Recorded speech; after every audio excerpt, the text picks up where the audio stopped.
அரசு அறிவிப்புகள் மற்றும் முக்கிய 32 தலைப்புச் செய்திகளை பார்க்க இருக்கிறோம். தமிழக அரசின் கடன் சுமை குறித்து வெள்ளை அறிக்கை வெளியீடு. மாநிலத்தின் நிதிநிலை குறித்த அண்மைக்கால வெள்ளை அறிக்கையை அமைச்சர் மரிய வில்சன் வெளியிட்டுள்ளார். தமிழகத்தின் வருவாய் பற்றாக்குறை தொடர்ந்து அதிகரித்து வரும் நிலையில் மொத்த கடன் 13.18 லட்சம் கோடியாக உயர்ந்துள்ளது என்றும், ஒவ்வொரு குடிமகன் மீதும் சராசரியாக 1.28 லட்சம் ரூபாய் கடன் உள்ளதாகவும் அரசு தரப்பில் கவலை தெரிவிக்கப்பட்டுள்ளது. புதிய கல்வியாண்டுக்கான வழிகாட்டு நெறிமுறைகள் மற்றும் தேர்வு பட்டியலை வெளியிட்டது பள்ளி கல்வித்துறை. நடப்பு கல்வியாண்டில் 210 வேலை நாட்கள் மட்டுமே இருக்கும் என அறிவிக்கப்பட்டுள்ளது. இனி அனைத்து சனி மற்றும் ஞாயிற்றுக்கிழமைகளில் பள்ளிகளுக்கு முழு விடுமுறை அளிக்கப்படும். மேலும் செப்டம்பர் 17 முதல் காலாண்டு தேர்வுகளும், டிசம்பர் 16 முதல் அரையாண்டு தேர்வுகளும் தொடங்கும் என அதிகாரப்பூர்வ நாள்காட்டி வெளியிடப்பட்டுள்ளது. விவசாயிகளுக்கு நற்செய்தி. பயிர்க்கடன் தள்ளுபடி வரம்பு 75,000ஆக உயர்வு. விவசாயிகளின் தொடர் கோரிக்கையை ஏற்று கூட்டுறவு வங்கிகளில் பெறப்பட்ட பயிர்க்கடன்களில் 75,000 ரூபாய் வரை தள்ளுபடி செய்யப்படுவதாக முதலமைச்சர் ஜோசப் விஜய் அவர்கள் அதிரடி அறிவிப்பை வெளியிட்டுள்ளார். மருந்து சீட்டு இல்லாமல் இனி இருமல் மருந்து வாங்க முடியாது. மத்திய அரசு அதிரடி உத்தரவு. கலப்பட மருந்துகளால் ஏற்படும் பாதிப்புகளை தவிர்க்க மருத்துவர்களின் முறையான பரிந்துரை சீட்டு இருந்தால் மட்டுமே இருமல் மருந்து உள்ளிட்ட சிறப்புகளை மருந்துகள் விற்பனை செய்ய வேண்டுமென ஒன்றிய சுகாதார அமைச்சகம் கடுமையான உத்தரவை பிறப்பித்துள்ளது. தமிழகத்தின் மின் கட்டமைப்பை மேம்படுத்த ரூபாய் 15,032 கோடியில் புதிய திட்டங்கள். மாநிலம் முழுவதும் 231 புதிய துணை மின் நிலையங்களை அமைக்க முதலமைச்சர் உத்தரவிட்டுள்ளார். மின்துறை பணிகளை விரைவுபடுத்த 1,558 புதிய பணியாளர்கள் நியமிக்கப்பட உள்ளதோடு, புகார்களை தீர்க்க கூடுதலாக 27 மின்தடை நீக்க மையங்களும் அமைய உள்ளன. நாடு முழுவதும் டெலிகிராம் செயலிக்கு தற்காலிக தடை. நீட் தேர்வு வினாத்தாள் கசிவு மற்றும் முறைகேடுகளை தடுக்கும் முன்னெச்சரிக்கை நடவடிக்கையாக வரும் ஜூன் 22ஆம் தேதி வரை இந்தியாவில் டெலிகிராம் செயலியை பயன்படுத்த மத்திய அரசு தற்காலிக தடை விதித்துள்ளது. தமிழகத்தில் 6 சட்டமன்ற தொகுதிகள் காலி. இடைத்தேர்தல் முதல் கட்ட பணிகள் தீவிரம். முன்னாள் அமைச்சர் சி.வி. விஜயபாஸ்கர் ராஜினாமாவை தொடர்ந்து காலியான தொகுதிகளின் எண்ணிக்கை 6ஆக அதிகரித்துள்ளது. இது வீராளிமலையை தவிர்த்து திருச்சி கிழக்கு, மதுராந்தகம் உள்ளிட்ட 5 தொகுதிகளுக்கான இடைத்தேர்தல் ஆயத்த பணிகளை தேர்தல் ஆணையம் தொடங்கியுள்ளது. போதை ஆசாமிகளுக்கு செக். 16 நாட்களில் 3 கோடிக்கு மேல் அபராதம் வசூல். கடந்த 2 வாரங்களில் மது அருந்திவிட்டு வாகனம் ஓட்டியவர்கள் மீது காவல்துறை நடத்திய அதிரடி வேட்டையில் 1,631 வழக்குகள் பதியப்பட்டு 14,000க்கும் மேற்பட்ட வாகனங்கள் பறிமுதல் செய்யப்பட்டுள்ளன. இதன் மூலம் 3,13 லட்சம் ரூபாய் அபராதம் விதிக்கப்பட்டுள்ளது. சென்னையில் ஜூன் 26 அன்று பிரமாண்ட போதைப்பொருள் எதிர்ப்பு மாரத்தான்.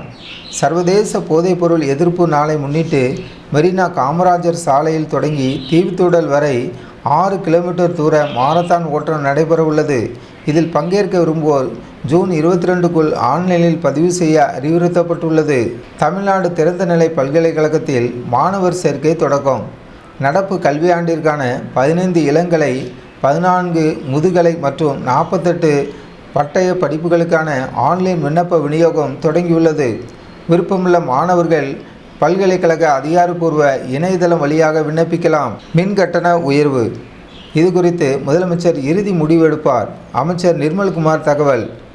மின் கட்டண மாற்றம் குறித்து முதலமைச்சர் விஜய் ஆலோசித்து இறுதி முடிவை அறிவிப்பார் என்று மின்துறை அமைச்சர் தெரிவித்துள்ளார். மேலும் சென்னையில் மின்தடை புகார்களை உடனடியாக சரி செய்ய கூடுதல் கட்டுப்பாட்டு மையங்கள் திறக்கப்படும் என்றும் அவர் குறிப்பிட்டுள்ளார். தமிழகத்தின் பல மாவட்டங்களில் இடி மின்னலுடன் கூடிய கனமழை எச்சரிக்கை. வளிமண்டல காற்றழுத்த தாழ்வு பாதை காரணமாக நீலகிரி, திண்டுக்கல், தேனி, மதுரை, சிவகங்கை உள்ளிட்ட தென் மற்றும் மேற்கு தொடர்ச்சி மலை மாவட்டங்களில் அடுத்த 48 மணி நேரத்துக்கு மணிக்கு 50 கிலோமீட்டர் வேகத்தில் பலத்த காற்றுடன் கனமழை பெய்யக்கூடும் என சென்னை வானிலை ஆய்வு மையம் எச்சரித்துள்ளது.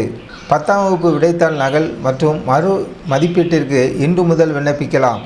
தேர்வர்கள் தங்களின் விடைத்தாள் நகலை இணையதளத்தில் இன்று முதல் பதிவிறக்கம் செய்து கொள்ளலாம்.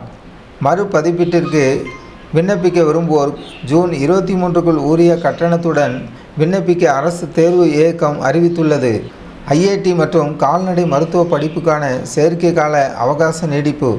தொழிற்பயிற்சி நிலையங்களில் ஐடிஐ நேரடி சேர்க்கைக்கான கால அவகாசம் ஜூன் 30 வரையிலும், தமிழ்நாடு கால்நடை மருத்துவ படிப்புகளுக்கு விண்ணப்பிப்பதற்கான கடைசி நாள் ஜூன் 23 வரையிலும் நீட்டிக்கப்பட்டுள்ளது.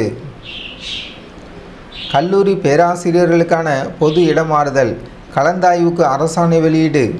அரசு மற்றும் அரசு உதவி பெறும் கல்லூரி பேராசிரியர்களுக்கான பொது இடமாறுதல் கலந்தாய்வை ஆன்லைன் முறையில் முழு வெளிப்படைத்தன்மையுடன் ஜூன் மாதத்திற்குள் நடத்த கல்லூரி கல்வி இயக்குநரகத்திற்கு அனுமதி வழங்கி அரசாணை பிறப்பிக்கப்பட்டுள்ளது. அடுக்குமாடி கட்டிட அனுமதி வழங்கும் அதிகாரம் இனி முழுமையாக CMTA வசம். சென்னை மற்றும் அதன் புறநகர பகுதிகளில் அடுக்குமாடி கட்டிடங்களுக்கான திட்ட அனுமதியை எளிமையாகவும் விரைவாகவும் வழங்கும் நோக்கில் அதற்கான முழு அதிகாரத்தையும் சென்னை பெருநகர வளர்ச்சி குழுமத்திற்கு வழங்கி முதலமைச்சர் விஜய் உத்தரவிட்டுள்ளார். தமிழக காவல்துறையில் அதிரடி மாற்றம். ஒரே இரவில் 56 IPS அதிகாரிகள் பணியிட மாற்றம். மாநிலத்தின் சட்ட ஒழுங்கை வலுப்படுத்தும் நோக்கில் 56 IPS அதிகாரிகள் அதிரடியாக மாற்றப்பட்டுள்ளனர். சென்னை தலைமையக DIG-ஆக உமா IPS நியமிக்கப்பட்டுள்ளார்.